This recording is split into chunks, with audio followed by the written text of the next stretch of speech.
Hi, I am Somshekhar, eco-tourism entrepreneur in Coorg, and you are in one of the most beautiful hillocks and hill range of Coorg called Jodupala.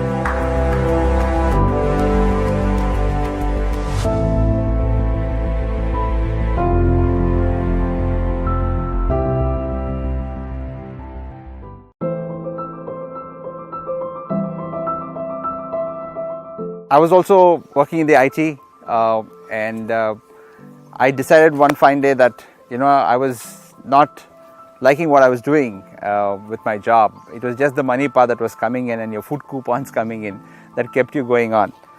Actually, I was not enjoying what I was doing. So I was thinking to myself, and every little time I got a break, I went and trekked in hill ranges and met a lot of farmers and started interacting with them.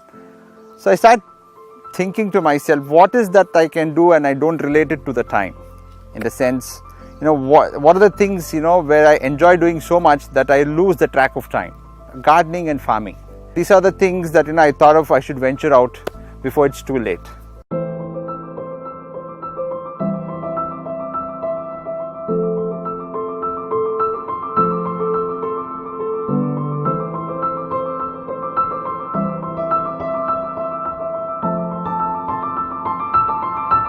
But talking about farming, I came in a time when most of the rural youth were migrating to the cities in terms of, seeking greener pastures. And when I did the other way around, a lot of them call me psych, and he's gone and looks like he's made a huge loss in the city. So all these things came up, but the fact was that I was enjoying what I was doing, and that's what little farming that I started off led me to the way of ecotourism and responsible tourism.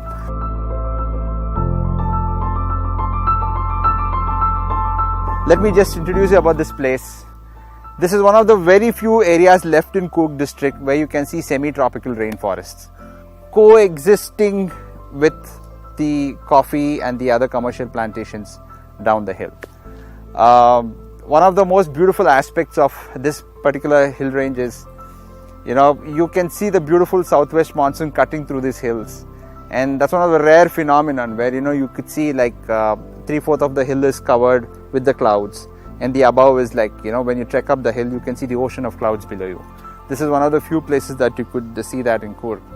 Apart from all the exotic species of tree life, insect life and bird life that one has, it's so amazing that this place has to do so much to contribute to mankind in terms of rainfall distribution, natural cloud seeding, and all the fresh mountain springs that comes in this area, or a lot of small rivulets that takes birth in these areas.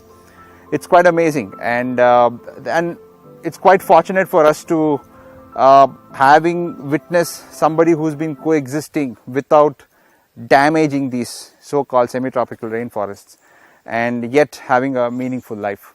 Let me take you to Temaya's house.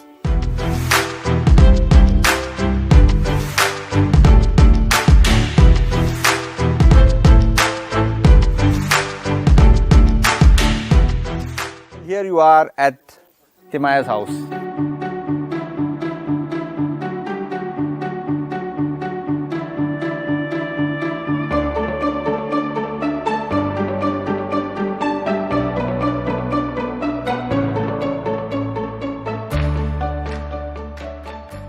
I was riding from Mangalore to Coorg, and that's how one of the tea shops, when I had stopped downhill, I happened to see this beautiful hillock, and asked the tea shop guy, is there a way to go up? And he said, yes, not with the bike, but of course you can trek up to the place. So that was how I found Timaya. The good part is that initially when I met him, I thought he is a madman who would live in midst of nowhere, without power, without phone connections. And this was my initial impressions when I met him. When I started spending time with him during my treks, I realized that he's so unique in himself. It needs a lot of, character or guts to come and dwell in a place like this. And definitely a full thumbs up for Timaya for having done that. And I asked him, how did he turn up to the place like this? He told me that way back 30 years back in the 70s that, he was an obese truck driver. The doctors gave up on him and he said, if you're going to continue the same way with your lifestyle, you're going to die of obesity. So that's the time he decided that he needed to have something natural. He needed to have something seasonal from the forest. So that's how we chose this place to be. What amazes me is we all kind of make our houses today in the cities, which actually not made by us. Someone else does it for us, and we kind of go and get into those pigeonholes in the city. But I just the thought that what I would have imagined in that man's mind when he's kind of setting the soil to build this himself without having to burn them, the kind of energy that would have resonated in the making of his house all by himself. That's the man's thing to do,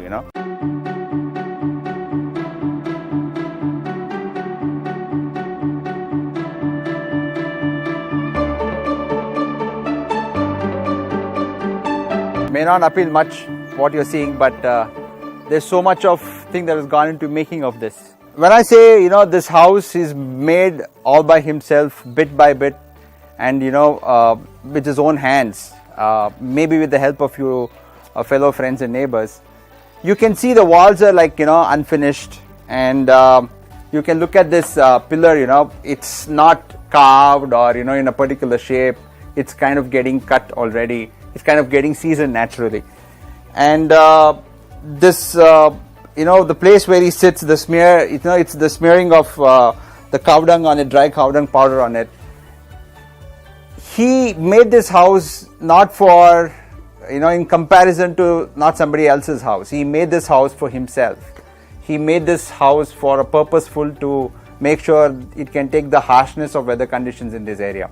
There is so much of life you can still feel even when he's not around this house, because that's what it got into making. That's what is resonating from the very purpose of how we made this house, brick by brick, tile by tile, cutting wood and seasonal, stocking up things in the attic.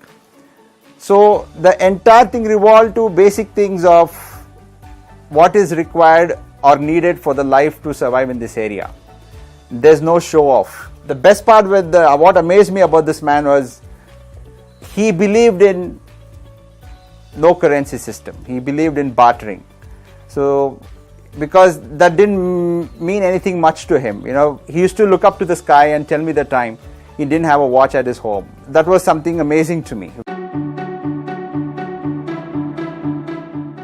There are so many things about Thimaya, if I could recall, that kind of amused me, amazed me, and I am still in the process of trying to understand how could he. He used to collect the seasonal forest produce from these jungles and used to barter for his basic ration to his kitchen. That's how he used to make a living. And by God's grace, he has 365 days water running all around his house. That was his water source. And he was like with the nature's timetable, I could say. He used to wake up with the sunrise, he used to sleep with the sunset. That's what we humans are supposed to do. But when I say the forest produce, there are so many things which was also used in his own house. When I said what about your socializing, don't you feel like interacting with humans? For having not to interact with humans, his levels of hearing skills of the birds and insects was so high. Even when I met him when I was young, I felt I was deaf. Because if somebody stopped in the night and said, tell me how many sounds you could hear, he could easily identify about 30 sounds, and where I could only do about 7 or 8. And I was like, wow. And what was your eyes looking up to? It was always looking up in summers for forest fires not engulfing his farm. How many of us actually have the kind of a lifestyle where every day we came up and said, okay, I think so, there's no forest fire today, so I'm safe. It was a momentary living on a day-to-day basis. He existed on a day-to-day basis. He lived in the moment every day, and I feel that's something so great. He never thought of too much about his past, neither he thought too much about his future. He lived his life on a day-to-day basis. That is something amazing me about this guy. The other thing that amazed me about this guy was his communication with the forest spirits, or the so-called the spirits of the forest, or some so-called divine birds. So he used to tell me that, I witnessed him interacting with one of the divine birds, I guess in the local language it's called Maleta Macha. The kind of sounds it makes and interacts with him, and they also have an annual offering to the bird, like the guardians of in the local area for your guardian goddess or the gods and goddesses. Like that, they also have an offering to the divine bird. He used to make out from whatever connect he had with the bird that somebody in his house is dead back in this town, where he has to trek down the hill and go, like it's almost 14 kilometers away from here, and somebody is hospitalized. It would make a certain sound. Kind of freaked out for me, but this was happening on a regular intervals for him. This is how, he could also speak to the spirits and say, this is how the rainfall pattern would be this year, this is how strong the winds are going to be, whether he's going to get a good crop this year or not. That kind of communication what he had with nature until he passed away, it didn't sink in me that, wow, nobody learned this from him. Not even his own children. I wanted them to learn so much about what his father knew about this place. They have, of course, learnt a little, but not everything that the father knew. This is something that's happened constantly in our country, I feel. The one generation has not passed on the knowledge what they have in a proper way to the next generation for them to learn, pick up and do. And neither did the next generation have the enthusiasm to learn from their forefathers about what they knew about nature. I guess a lot of things we have lost like that. However, the few things that are left, we are trying to put it back in frame and see how the next generation can come and witness this like live examples in this beautiful nature and take it forward. After Thimmaiah passed away, there came a time that I was actually coming to this place, and I know my kind of soul was searching, who's going to look up to this guy and tell me the time, who's going to take me through the forest berries and fruit seasonal, and who's going to communicate with the spirits of the church. Without even his knowledge, that guy actually upkept the so many square kilometers of this beautiful, pristine, semi-tropical rainforest from getting damaged by the poachers, the timber poachers. Because of his presence in this area, a lot of hunters didn't come and hunt in this area. Whoever came to collect this Ayurvedic produce, natural produce, he used to tell them that, if there are 10 plants, make sure you only pick 5. You leave the 5 for further propagation. So he was actually, without his knowledge, conserving nature around him. The whole ethos of the place was like empty without him being around, which only his family could kind of help us get it back to this place.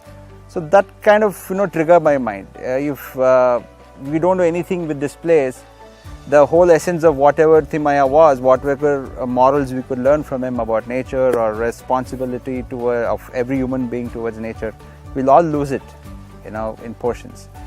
So I thought, I put my foot down and said, we're going to revive this place. It's just not me who's going to derive these things from this. Let us not be, so selfish that, okay, I've learned this, that's enough. I want to make sure there's a huge, larger audience who can come, so-called responsible tourists, so-called people who are ecologically, sensitive about where they're going.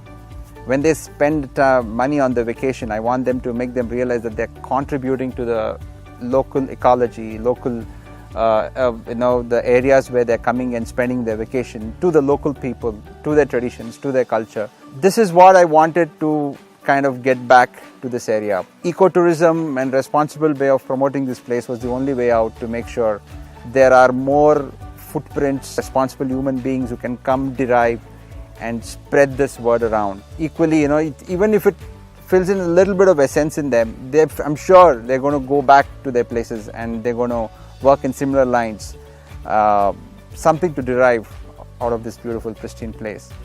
It is as simple as somebody experiencing water in its purest form, breathing the unpolluted air, smelling the woods. Not many people have felt how the cloud is. We only look up into the sky and pictures and posters, and this is one of the few places where you can dwell with the clouds. These are the things that I want a larger audience to come and experience out of this place.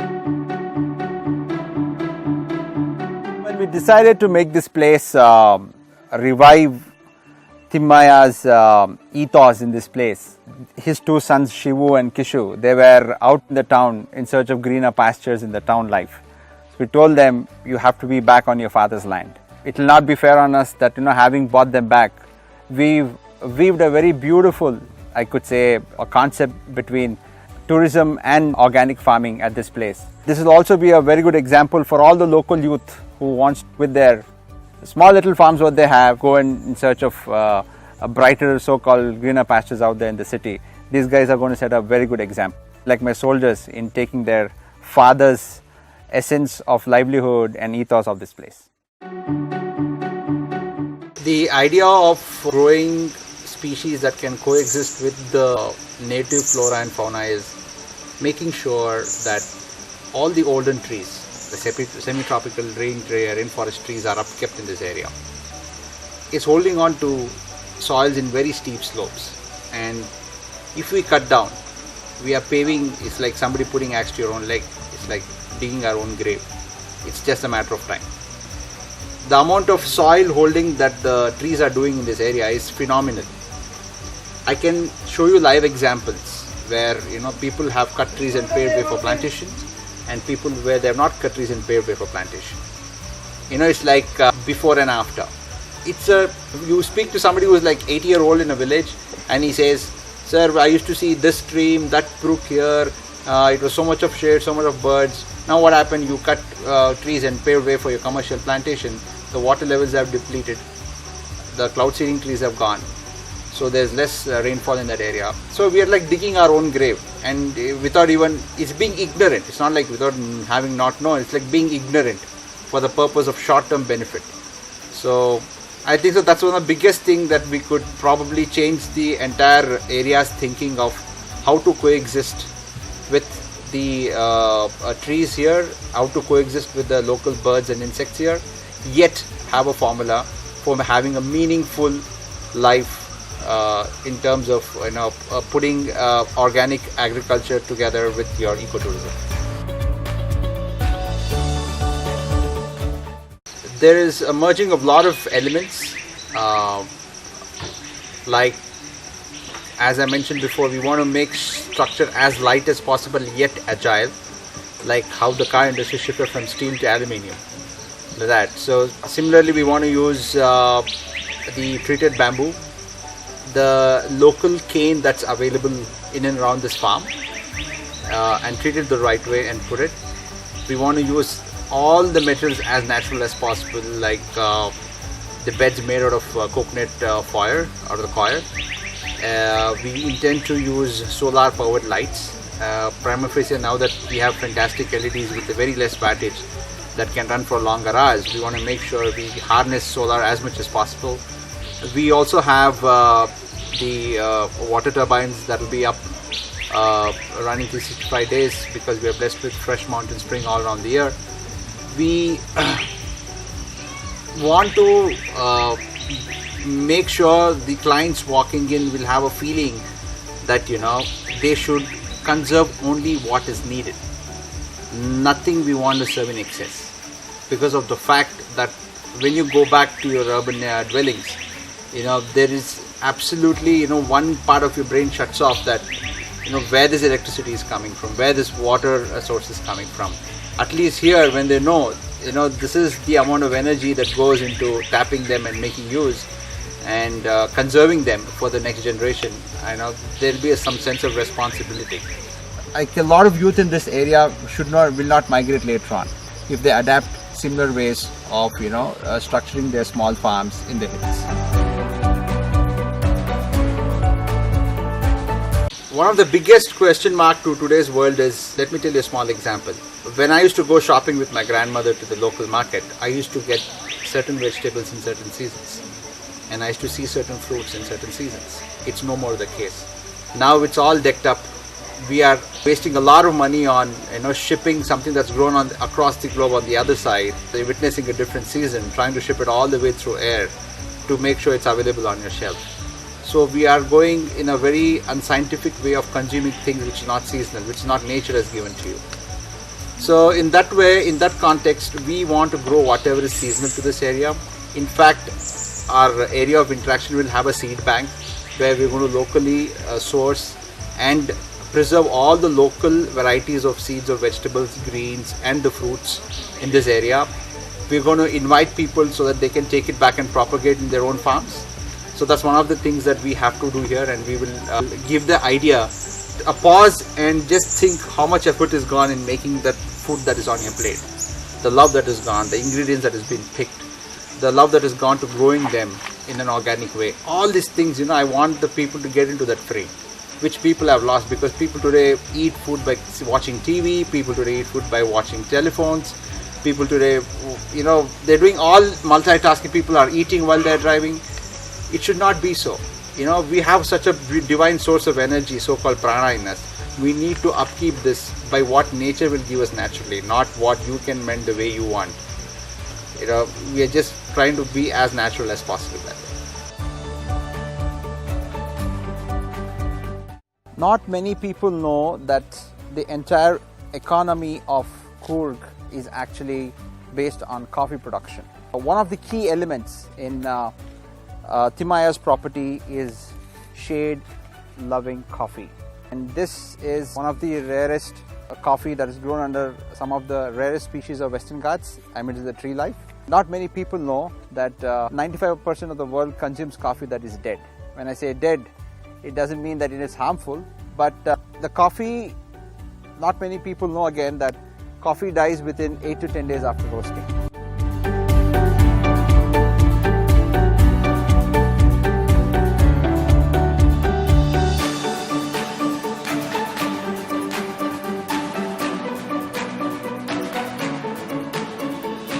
That is something which we want people to experience here in terms of the freshness of coffee.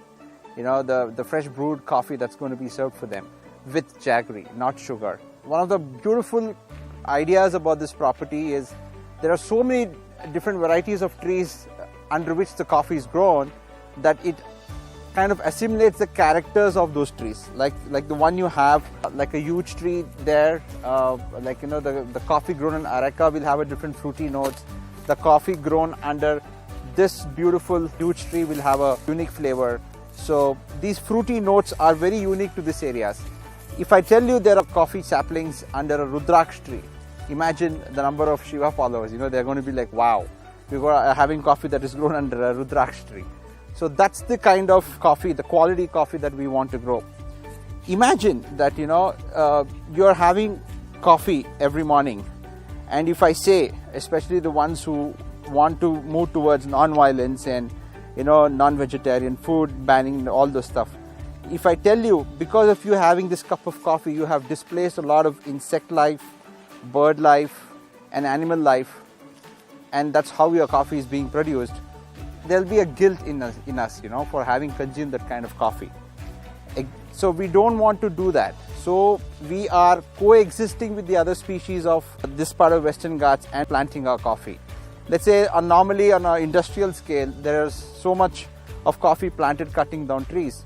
But we make sure that we plant only coffee that is shade loving and it coexists with the other species of the tree life in Western Ghats, which in itself will add a lot of unique flavors to our coffee.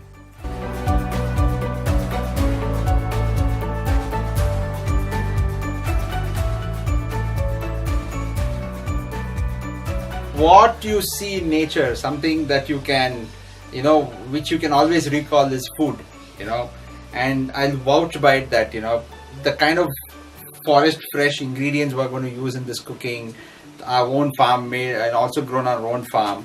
With so much of love she cooks. And this is something, money can't buy, you should come and experience it yourself. This is the only place where you can have the seasonal forest produced ingredients assimilated into your food and cooked with a lot of love. It will be etched in your memories forever.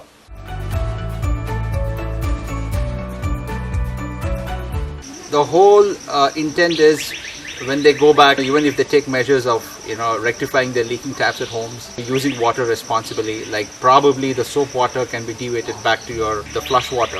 Maybe smaller things, how you treat your waste in your kitchen. If I take the whole world as a dwelling, we are becoming very, very residual. We are leaving a lot of residues which Mother Earth will not be able to process all by herself. The biggest disaster is plastic. So how can we use things that will go back to soil as manure, like our own waste? It will be a plastic-free zone. We will be taking up stretches of roads and villages in and around this area, where we'll definitely go on a regular times intervals to clean up and create awareness what are the alternatives that they could use instead of plastic. I believe in this law of attraction. Why me? Somebody who was born in the city, who quit his job, and the way this place impacted me a few years before. And why me? It's not me, it's the place has chosen me. So I have a feeling, I have a divine job in hand, a soul satisfying job which I need to kind of fulfill and make sure it kind of resonates in this area.